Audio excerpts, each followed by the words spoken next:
आज हमारे बीच इस महत्वपूर्ण प्रेस वार्ता में दिल्ली के सांसद श्री परवेश वर्मा जी और मैं इस प्रेस वार्ता को संबोधित करेंगे। मैं सबसे पहले विशेष आग्रह करूंगा कि परवेश जी इस प्रेस वार्ता को शुरू करें अपने संबोधन से।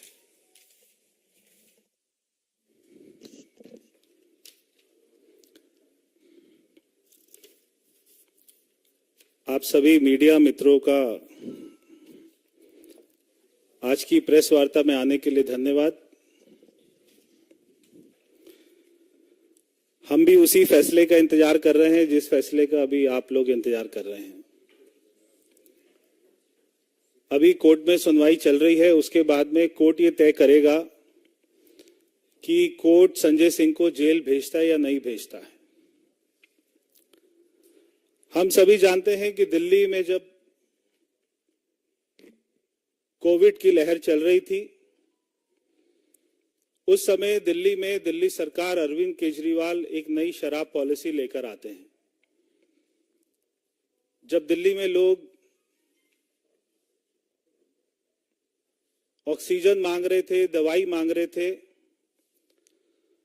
तो एक नेशनल टेलीविजन पर राघव चड्ढा, इनके बड़े नेता, ने कहा कि अगर लोग मर रहे हैं तो मरते रहें, हम शराब की पॉलिसी को नहीं रोक सकते हैं। तो ऐसी क्या जल्दी थी कि ये शराब की पॉलिसी लेकर आए कोविड के समय में, ये हमें आज उसकी सच्चाई का पता लगता है। मैं जांच एजेंसी को बधाई देता हूं इस बात की कि ये बहुत ही मास्टरमाइंड लोगों ने पॉलिसी बनाई थी। जो लोग अपने आप को IRS कहते हैं, जो लोग अपने आप को एक्स इनकम टैक्स कमिश्नर कहते हैं, वो लोग इसके मास्टरमाइंड थे। उन लोगों ने ये पॉलिसी बनाई और वो लोग ये सोचते थे कि वो कभी भी पकड़े नहीं जाएंगे। तो मैं जांच एजेंसियों को बधाई देता हूं कि उन्होंने इस पूरे मामले को क्रैक किया। वो इसकी सतह तक पहुंचे, कौन किससे मिला, कब मिला, कैसे मिला, कितने पैसे का लेन देन हुआ, एक्सचेंज हुआ, किसके घर में मीटिंग हुई। अभी जो कोर्ट की सुनवाई चल रही है उसमें भी ईडी ने जो बताया कि संजय सिंह दिनेश अरोड़ा और अमित अरोड़ा से मिलता रहता था और संजय सिंह के घर पर ही मुलाकात होती थी और उसके बाद में संजय सिंह ये सारे शराब माफियाओं को लेकर अरविंद केजरीवाल के घर जाते थे और ये भी बताया कि 3 करोड़ रुपया इन लोगों ने संजय सिंह को दिया। उनमें से 2 करोड़ रुपया अमित अरोड़ा ने दिया और 1 करोड़ रुपया इंडोस्प्रिट कंपनी, उससे संजय सिंह को मिला। मैं यहां पर यह भी बताना चाहता हूं कि इससे पहले इनके डिप्टी सीएम मनीष सिसोदिया भी शराब पॉलिसी के मामले में ही जेल में है। आज उनकी बेल पर भी सुनवाई हो रही थी और कोर्ट ने अब उसका अगले हफ्ते का फैसला रखा है। मगर इससे पहले भी 1000 बार दिल्ली सरकार बहुत ही बड़े बड़े वकीलों को दिल्ली की जनता के टैक्स के पैसे से 60 करोड़ रुपए की अभी तक वकील की फीस देकर, जिसमें अभिषेक मनु सिंघवी जैसे बड़े वकील जो एक पेशी के 1 करोड़ रुपए लेते हैं, ऐसे वकीलों को खड़ा कर 1000 बार उन्होंने बेल एप्लीकेशन लगाई और हर बार उनकी बेल एप्लीकेशन को रिजेक्ट किया। अगर इन लोगों ने कोई गलत काम नहीं किया तो कोर्ट इनको बेल क्यों नहीं देती है, ये मेरा सवाल है। ये जो आम आदमी पार्टी आज पूरा प्रोटेस्ट कर रही है, मैं आम आदमी पार्टी के जो सबसे बड़े नेता है अरविंद केजरीवाल, उनसे मैं पूछना चाहता हूं कि क्या आपको हमारे देश के जुडिशियल सिस्टम के ऊपर में विश्वास है या नहीं है? क्या हमारे देश के कानून पर आपको विश्वास है या नहीं है? अगर आपको विश्वास है तो फिर ये प्रोटेस्ट क्यों? अगर आपने कोई गलत काम नहीं किया जो आप बार बार कहते हैं, तो फिर आपको न्यायपालिका के ऊपर में विश्वास होना चाहिए कि जब आपका मैटर कोर्ट जाएगा, संजय सिंह का मैटर कोर्ट जाएगा, तो उसको वहां से बेल मिल जाएगी, रिलीफ मिल जाएगा। क्योंकि आपको विश्वास नहीं है। जब कोर्ट आपके फेवर में फैसला करे तो कोर्ट अच्छी है, जब आप इलेक्शन जीत जाए तो ईवीएम अच्छी है, मगर आपके खिलाफ में फैसला हो तो फिर आपको किसी के ऊपर में भी विश्वास नहीं होता है।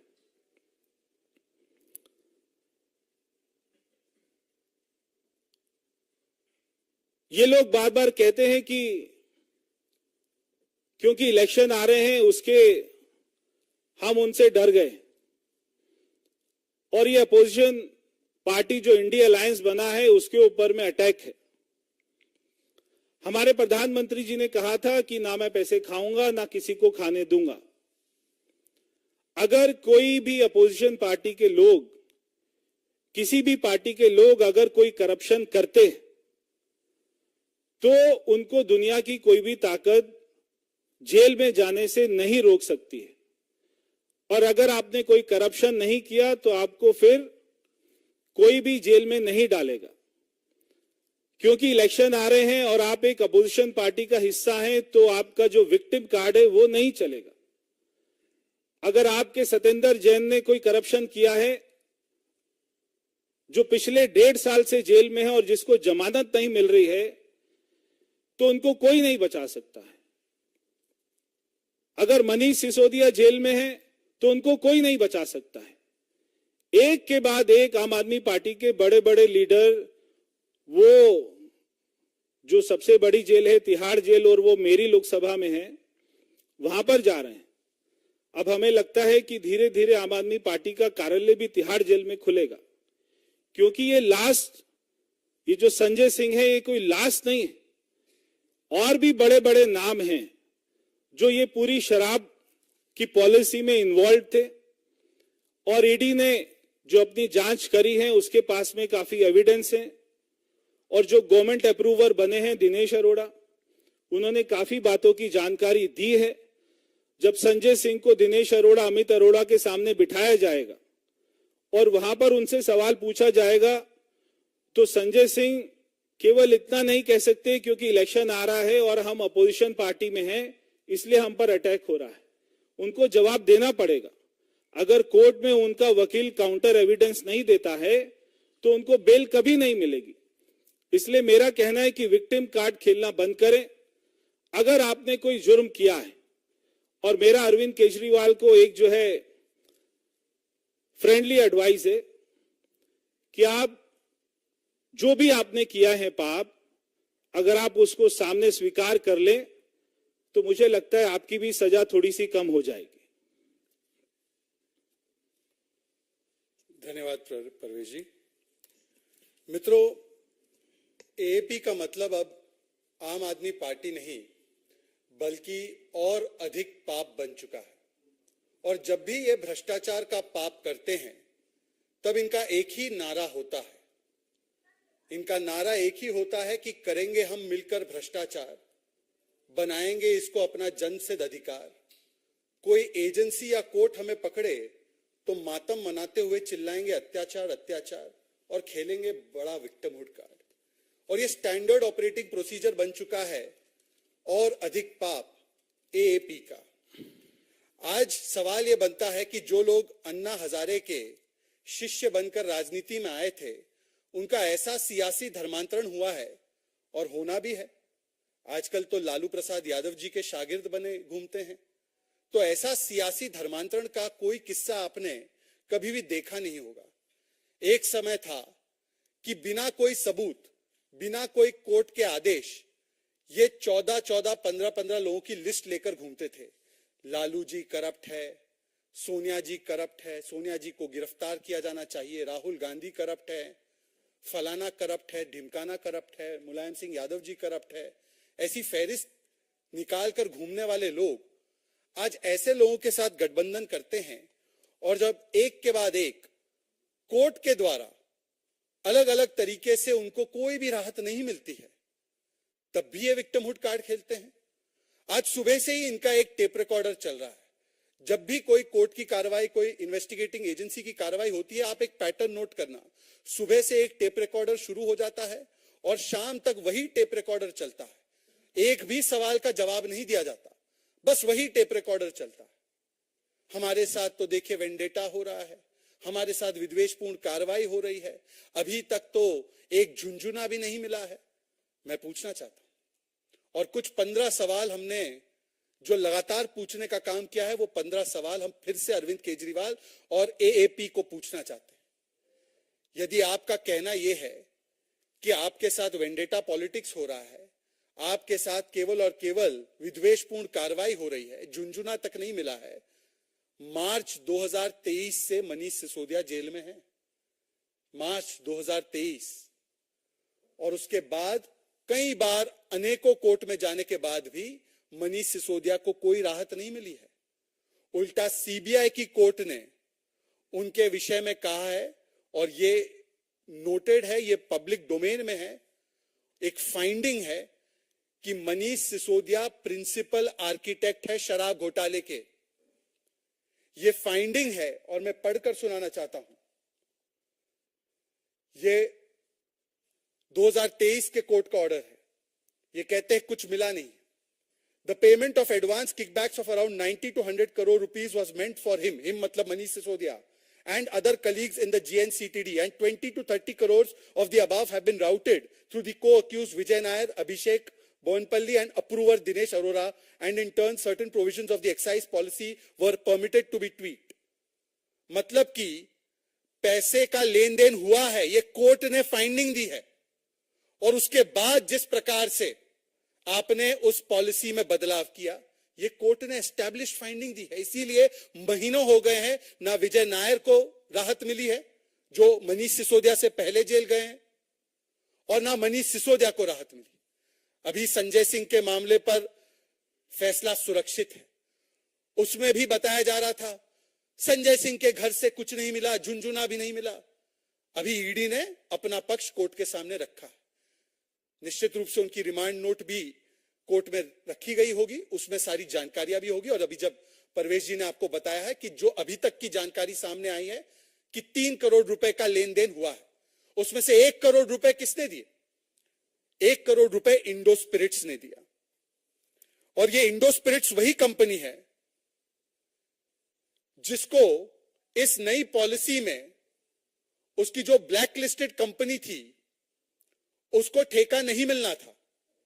उसके खिलाफ एक शोकॉज नोटिस भी जारी होता है 2021 में, परंतु जैसे ही ये पैसा आता है वैसे ही एक कार्रवाई बंद हो जाती है। यहां पर तो सीधा सीधा क्विड प्रो को दिख रहा है। ये क्विड प्रो को एस्टैब्लिश हो चुका है, परंतु आज भी वही टेप रिकॉर्डर लगाकर वही विक्टिमहुड कार्ड खेला जा रहा है। मैं पूछना चाहता हूं, क्या आपको याद नहीं है कि इसी प्रकार का विक्टिमहुड कार्ड जितेंद्र तोमर के लिए खेला गया था? यही अरविंद केजरीवाल बड़े इनोसेंटली आकर खड़े हो गए थे और कहने लगे ये जितेंद्र तोमर की तो मैंने डिग्री चेक कर ली है जी, ये सारा मीडिया का जो एक पूरा तंत्र है उनके पीछे लगा हुआ है जी, अगर ये भ्रष्ट है तो ये इन्होंने गलती की है तो इनसे मैं इसकी जिम्मेदारी लूंगा। इसके बाद क्या हुआ जितेंद्र तोमर का? यही गारंटी कार्ड उन्होंने दिया था ताहिर हुसैन के लिए, और संजय सिंह ने आकर प्रेस कॉन्फ्रेंस की थी, ताहिर हुसैन इनोसेंट है जी, बेचारा मुसलमान है इसलिए उसको प्रताड़ित किया जा रहा है। ये भाजपा के लोग इसी प्रकार से करते हैं। ताहिर हुसैन को कोर्ट ने आज तक राहत ही नहीं दी है, बल्कि यह भी कहा है कि अंकित शर्मा के मामले में और दिल्ली दंगों में वो की मास्टरमाइंड है। ये फाइंडिंग है कोर्ट की। यही विक्टिमहुड कार्ड मनीष सिसोदिया के लिए प्ले किया गया। आज मनीष सिसोदिया को 7 महीने से अधिक हो चुका है, कोई राहत नहीं मिली। और इसीलिए आज इस मंच से एक बार फिर से भारतीय जनता पार्टी की ओर से कुछ स्पष्ट और कुछ स्पेसिफिक सवाल जिसके जवाब आना अति महत्वपूर्ण है। कोर्ट से जो भी आता रहेगा, अब थोड़ी देर में संजय सिंह के मामले पर भी आ जाएगा फैसला, फैसला सुरक्षित है। परंतु इररिस्पेक्टिव ऑफ दैट, इस शराब घोटाले को लेकर जो कुछ सवाल आज तक जिसके जवाब आए नहीं है, और इस सवाल को कई लोगों ने उठाया, परवेज जी ने भी उठाया, क्या धवन कमेटी रिपोर्ट के विरोध में जाकर आपने 2.5% से 12% कमीशन बढ़ाई ताकि ये शराब घोटालेबाजों को मुनाफा हो? क्या इसका कोई बेसिस था? हां या ना? क्या आपने धवन कमेटी की रिपोर्ट खिलाफ जाकर होलसेल जो है वो प्राइवेट सेक्टर को दिया, जिससे कि कार्टेलाइजेशन हुआ, मोनोपोलीज बनी? हां या ना? क्या आपने, जैसे मैंने बताया, ब्लैक लिस्टेड कंपनीज और मैन्युफैक्चरिंग कंपनीज को इसमें पार्टिसिपेट करने दिया जबकि सख्त मनाही थी? हां या ना? और इस ब्लैक लिस्टेड कंपनी में क्या इंडो स्पिरिट्स की खाओ गली को ठेका दिया गया था? उस पर शो कॉज जारी हुआ, उस शो कॉज पर क्या कार्रवाई आगे हुई, या जैसे ही 1 करोड़ रुपए संजय सिंह के पास पहुंचते हैं उसके बाद कार्रवाई बंद हो जाती?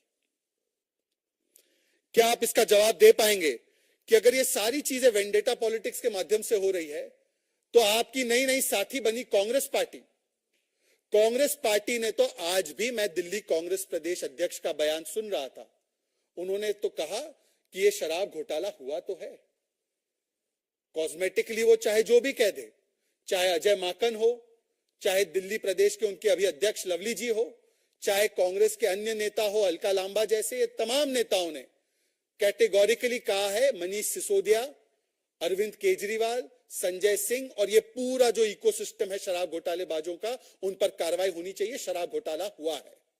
और क्या कांग्रेस ने आज इसका स्टैंड बदल दिया है? कल शाम से एक भी डिबेट पर कांग्रेस पार्टी नहीं आ पा रही, बुलाए जाने के बाद भी। अब ये पता नहीं क्यों, उनसे पूछा जाना चाहिए। क्या कोर्ट्स भी वेंडेटा कर रहे हैं क्या? मार्च से लेकर अब तक, सितंबर अक्टूबर से विजय नायर जेल में है 2022 से, तो क्या कोर्ट भी वेंडेटा पॉलिटिक्स कर रही है? इसका भी जवाब आज तक नहीं मिला। एक आरटीआई आई है, दिल्ली सरकार की ही आरटीआई, और उस आरटीआई में साफ साफ कहा गया है कि इस पूरे स्कैम में लगभग 2000 करोड़ रुपए का नुकसान दिल्ली सरकार के राजस्व को हुआ। यह पहला ऐसा स्कैम था जिसमें कि ये बता रहे थे वर्ल्ड्स बेस्ट पॉलिसी है, इसमें दारू की सेल तो बढ़ गई, लिकर की सेल तो बढ़ गई, परंतु रेवेन्यू घट गई। और रेवेन्यू घटने का कारण ही यही था कि आपने अपने अपने शराब घोटालेबाजों को बड़ा मुनाफा कमाने दिया और सरकारी तिजोरी में सेंधमारी कर दी। अगर घोटाला हुआ ही नहीं अरविंद केजरीवाल जी, तो पुरानी पॉलिसी पर आज क्यों चले गए नई पॉलिसी को आपने चेंज करके? और अभी पुरानी पॉलिसी को हाल ही में एक्सटेंड भी किया गया।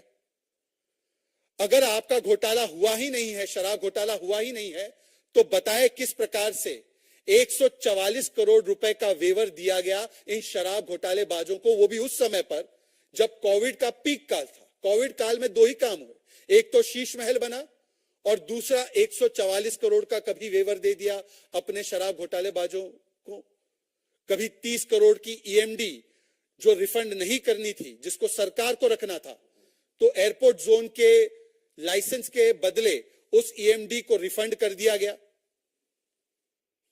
क्या ऑपरेशनल पीरियड लाइसेंस का जो 1 अप्रैल 2022 तक था, इसको बिना ड्यू अप्रूवल के 31 जुलाई 2022 तक किया गया? नहीं किया गया। क्या रिलैक्सेशन करके इस पूरी नीतियों में एक एक मोहल्ले में 2 से अधिक ठेके खोलने की अनुमति दी या नहीं दी? कहीं मस्जिद के पास ठेका खोल दिया, कहीं मंदिर के पास, कहीं गुरुद्वारे के पास, कहीं स्कूल के पास। अस्पताल तो कितने बने हर मोहल्ले में मुझे नहीं पता, कितनी सेवाएं दी हर मोहल्ले में नहीं पता, पर हर मोहल्ले में 2 से अधिक ठेके खोलने का काम अगर किया गया तो अरविंद केजरीवाल के द्वारा किया गया। और कौन सी पॉलिसी के तहत पूछा गया कि इसको खोलना है नहीं खोलना है? इन्होंने तो कहा था कि हम जनता से पूछकर ये निर्णय लेंगे। क्या जनता से पूछा गया था?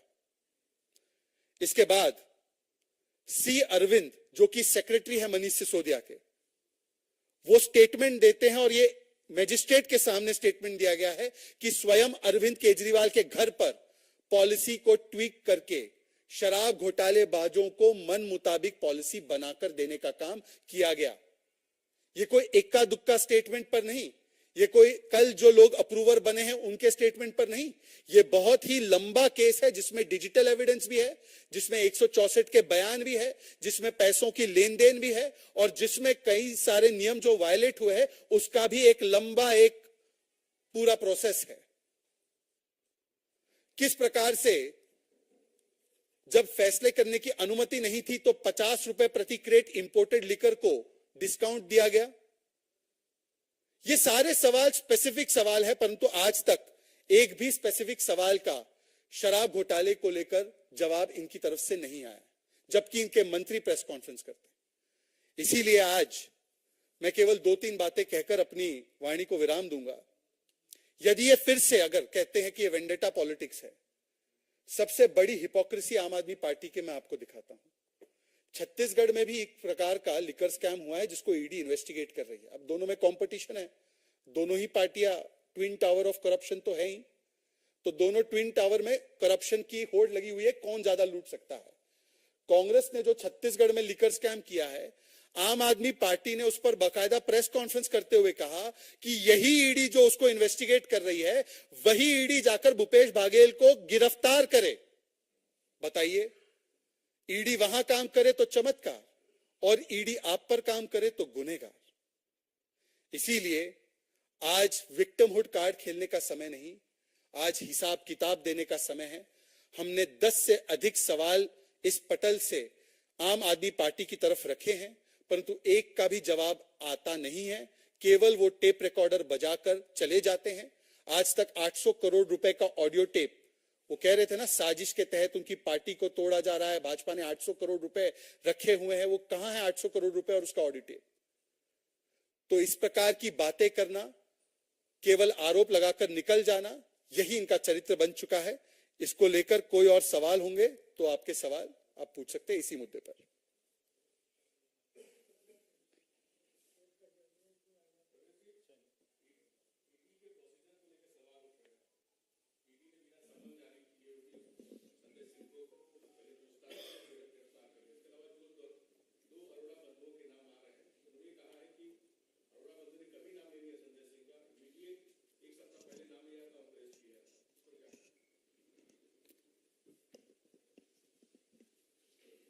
दिनेश अरोड़ा जो गवर्नमेंट अप्रूवर बन गए हैं, उन्होंने साफ साफ कहा है कि वो संजय सिंह के घर पर और अमित अरोड़ा के साथ में जाकर पैसे देकर आए थे और उसके बाद में ये संजय सिंह जी ही थे जिन्होंने उनको ले जाकर अरविंद केजरीवाल के घर पर जाकर मीटिंग कराई और उनको बताया कि पैसे कहां पर डिलीवर करने हैं। तो इसमें अगर गवर्नमेंट अप्रूवर और पैसे देने वाला अगर किसी का नाम लेता है तो वो एक अपना बहुत ही सॉलिड एविडेंस है।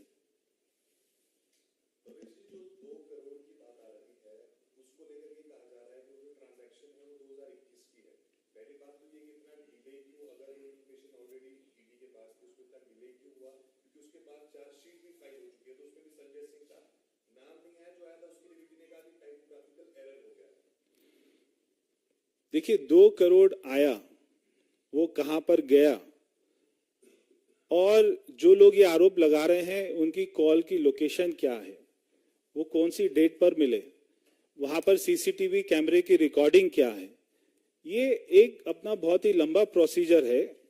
मैंने कभी या शहजाद जी ने कभी ईडी में काम नहीं किया, तो ये तो ईडी वाले ही बता पाएंगे कि उनका प्रोसीजर क्या रहता है। मगर मैं समझता हूं कि इतना जो ईडी ने अच्छा काम किया है, इसके लिए मैं उनको बधाई देता हूं। और अरुण जी, आपकी बातों को अगर उसी प्रकार से लिया जाए तो एक चीज तो स्पष्ट है कि ये वेंडेटा पॉलिटिक्स तो कहा नहीं जा सकता।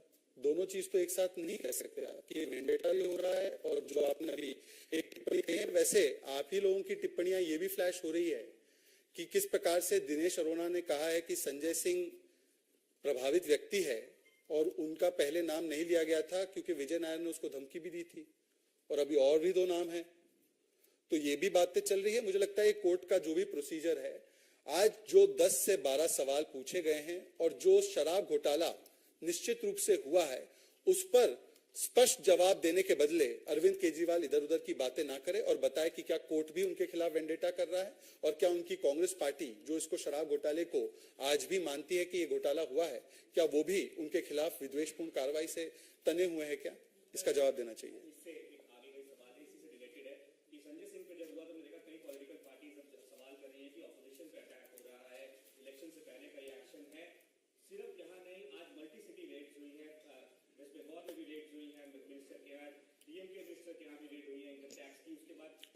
मोहित,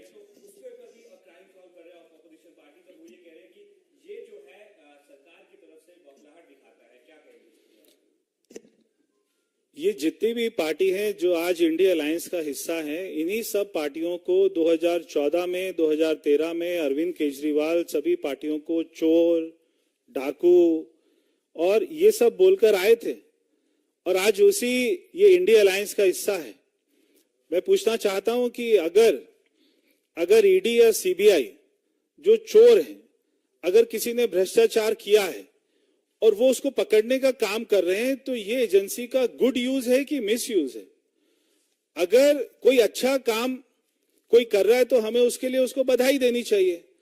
अगर कोई करप्शन कर रहा है और ईडी या सीबीआई उसको नहीं पकड़ रही है, जैसा कांग्रेस के समय में होता था कि उन्हीं के सारे कांग्रेस के नेता ऐसे स्कैम करते थे और ये एजेंसियां घर पर अपना ताला मारकर, ऑफिस में ताला मारकर बैठी रहती थी, कोई किसी को अरेस्ट नहीं करती थी, कोई किसी को चार्जशीट नहीं करती थी। अगर ये सारी एजेंसी आज ये सारे लोगों को पकड़ने का काम कर रही है और सारे एविडेंस के बाद कर रही है, तो इसमें हमें एजेंसी की तारीफ करनी चाहिए या नहीं करनी चाहिए?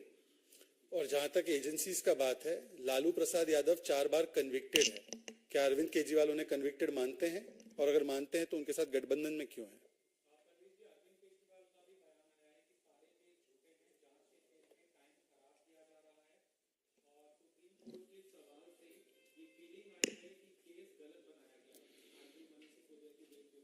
अगर अरविंद केजरीवाल को लगता है कि सारे केस जो हैं वो झूठे हैं, तो उनको अभिषेक मनु सिंघवी जैसे बड़े बड़े लॉयर्स को 1-1 करोड़ रुपया की फीस देकर 60 करोड़ रुपया खर्च कर कर क्यों अपना वकील बनाना पड़ रहा है? जो गवर्नमेंट पैनल पर, जो दिल्ली गवर्नमेंट के पैनल पर उनके लॉयर्स हैं, वो उनसे क्यों नहीं केस लड़वा रहे हैं? क्यों उनको इतने बड़े बड़े वकीलों की अपना मदद लेनी पड़ रही है? अगर ये केस झूठे हैं तो क्यों इनके नेताओं को अभी तक बेल नहीं मिल रही है? क्यों मनीष सिसोदिया को बेल नहीं मिल रही है? क्यों सत्येंद्र जैन पिछले 1.5 साल से जेल के अंदर है? अगर ये सारे केस अगर झूठे हैं तो मैं समझता हूं कि अरविंद केजरीवाल को इस बात का जवाब देना चाहिए कि सबसे पहले वो ये बताएं कि उनको न्यायपालिका के ऊपर भी विश्वास है या नहीं है। वो सबसे पहले इस बात को क्लियर करें। अगर वो कहते हैं कि विश्वास है तो उनको वेट करना चाहिए, पेशेंस रखना चाहिए कि कोर्ट क्या फैसला देती है। और अगर वो कहते हैं कि विश्वास नहीं है तो फिर कोर्ट इस बात का संज्ञान ले। और किसी को अभी तक कोई क्लीन चिट मिली नहीं है, उनसे पूछिए एक बार कि यदि कोर्ट फाइंडिंग देता है कि प्रिंसिपल आर्किटेक्ट है वो शराब घोटाले के मनीष सिसोदिया और कहता है कि किस प्रकार से 90 से 100 करोड़ रुपए किकबैक के रूप में मिले, तब चयनात्मक रूप से उसको तो नकार देना है और चयनात्मक रूप से एक टिप्पणी को लेकर फिर से एक बार विक्टिमहुड कार्ड खेलना है। मुझे लगता है कि ये केवल अरविंद केजरीवाल ही कर सकते हैं। उनको सुप्रीम कोर्ट और कोर्टों की बातों पर भरोसा है, तो अभी तक, आज तक विजय नायर को क्यों बेल नहीं मिली है?